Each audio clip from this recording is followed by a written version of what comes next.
Ito pa rin po yung Raider FI natin, yung pinaldan natin ng fuel filler. So yan, babaklasin po natin yung kanyang tangke, no? Kasi po dilinisin natin yung kanyang throttle body. Bali po 6 na volt lang po yung tatanggalin dyan. Puro 10mm po yung size nila, no? So yan, pagkatanggal nyo po ng 6 na volt, tanggal na po yung tangke nyan.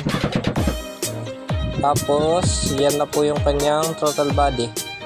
So tanggalin nyo rin po yung socket dyan sa may throttle body, no? Ayan, sungkitin nyo lang po yung pinaka-lock nya para mahugot. Tapos sa injector po, ayan, no? Meron din po yung coupler, okay? Tanggalin nyo rin po, no? Para hindi kayo mahirapan magbunot ng kanyang throttle body.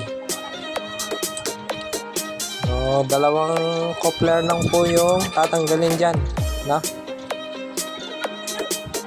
Tapos mabubunot nyo na yung kanyang throttle body. Tapos yung dalawang nut po dun sa may manifold, Phillips screw po yung size. So yan na po yung ating throttle body. Tapos tanggalin nyo rin po yung sa may throttle cable nya.